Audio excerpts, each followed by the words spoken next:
लो प्यारी सात संगत जी, प्यार से कहना धन निरंकार जी। सात संगत जी, कैसे हैं आप सब। आशा करती हूँ कि सद्गुरु माता जी की कृपा, निरंकार की दया रहमत से आप सब बहुत ही खुश और स्वस्थ होंगे। सात संगत जी, चरण में रखना, शरण में रखना, हरदम तेरे ही लगन में रखना। सुख के उजाले हो या दुख के अंधेरे हो, जो भी हो हरदम मगन में रखना। सांसों की माला सिमरन के मोती, मन नहीं भटके जपन में रखना। पल के जो मुंदु तेरे ही दर्शन हो, हरदम इसी तर्पण में रखना।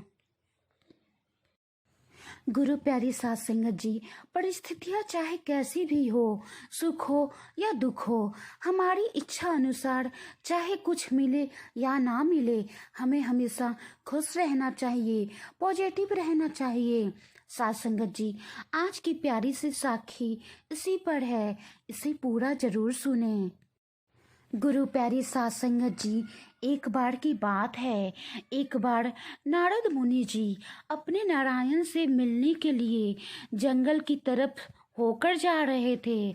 सात संगत जी, नारद जी ने देखा एक मनुष्य परमात्मा के ध्यान में इतना मग्न है कि उसके शरीर के चारों ओर दीमक का ढेर लग गया है। और जो आदमी परमात्मा के ध्यान में लीन था, उसने भी नारद जी को वहां से गुजरते हुए देखा।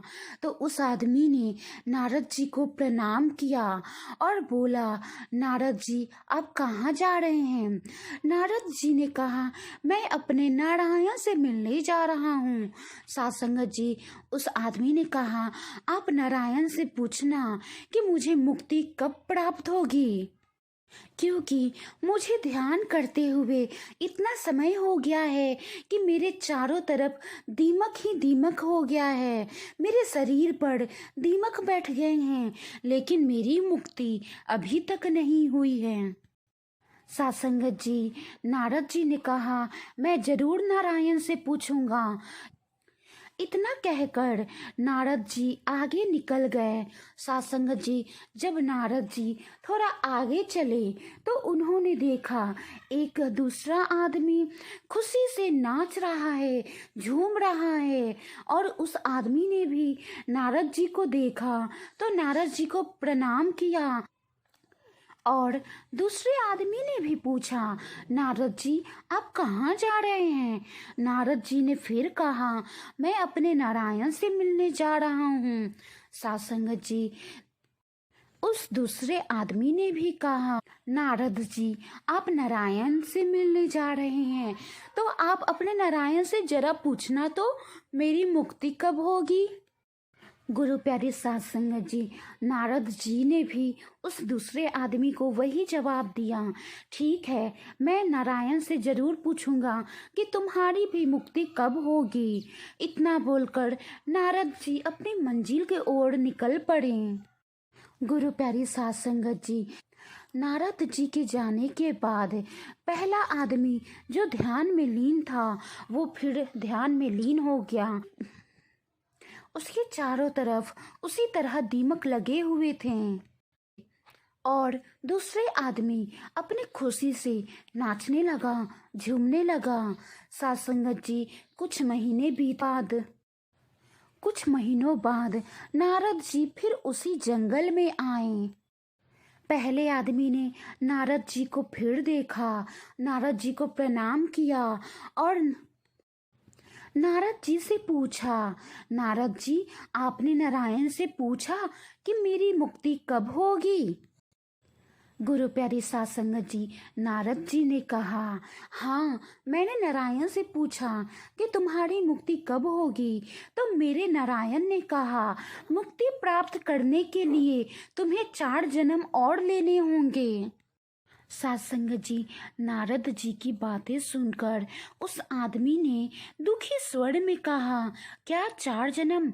मैंने इतना ध्यान किया, ना जाने कब से मैं परमात्मा का ध्यान कर रहा हूँ, मेरे चारों ओर दीमक का ढेर लग गया, दीमक मेरे शरीर को खा रहे हैं। और फिर भी मुझे मुक्ति अभी नहीं मिल सकती। मुक्ति के लिए मुझे 4 जन्म और लेने होंगे। गुरु प्यारी सात संगत जी, नारद जी ने फिर कहा, हाँ, आपको 4 जन्म और लेने होंगे।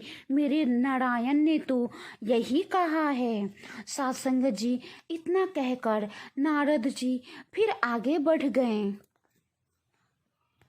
गुरु प्यारे सात संगत जी, जब नारद जी आगे बढ़ गए तो वो दूसरा आदमी जो खुशी से नाच रहा था, झूम रहा था, उसे भी नारद जी देखे।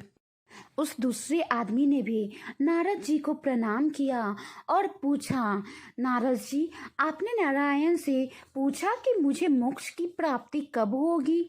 सात संगत जी, नारद जी ने कहा, हाँ, मैंने नारायण से पूछा कि तुम्हें मोक्ष की प्राप्ति कब होगी, तो नारायण ने यही जवाब दिया, ये जो तुम्हारे सामने इमली का पेड़ है और इस पेड़ पर जितने पत्ते हैं उतनी बार तुम्हें जन्म लेना होगा, उसके बाद ही तुम्हारी मुक्ति प्राप्त होगी।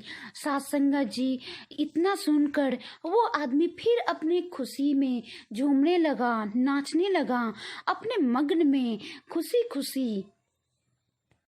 गुरु प्यारी सात संगत जी, और वो आदमी कहने लगा, वाह, मैं इतने कम समय में मुक्ति प्राप्त कर लूंगा।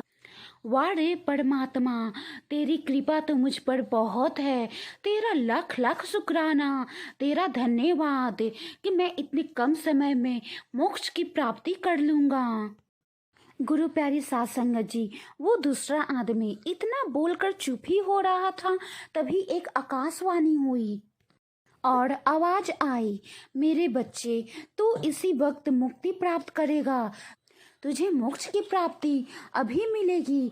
मैं तो तुम दोनों की परीक्षा ले रहा था कि अगर मैं बोल दूं कि तुम दोनों को मुक्ति अभी प्राप्त नहीं होगी तो मैं देखता हूँ तुम दोनों का व्यवहार कैसा रहता है, तुम दोनों के मन में क्या असर पड़ता है, तुम दोनों के पास धैर्य है या नहीं है, कौन पॉजिटिव रहता है। गुरु प्यारी सात संगत जी, सफलता की अनिवार्य शर्त है सकारात्मक चिंतन। अगर हम आत्मविश्वास के साथ आशावादी दृष्टिकोण अपनाकर हमेशा कर्म करते रहेंगे तो हम अपने लक्ष्य की उपलब्धि जरूर कर पाएंगे। गुरु प्यारी सात संगत जी, हमें हमेशा अपना कर्म करते जाना है, हमेशा पॉजिटिव रहना है, खुश रहना है और इस परमात्मा पर हमेशा विश्वास करना है कि ये जो भी देगा, जब देगा, वो हमारे लिए सही है, उसी वक्त सही है। गुरु प्यारी सात संगत जी, हम हमेशा पॉजिटिव रहेंगे, खुश रहेंगे तो हम निराशा से आशा की ओर बढ़ते जाएंगे। गुरु प्यारी सात संगत जी, वाणी में कोई त्रुटि हो तो बख्श लेना जी।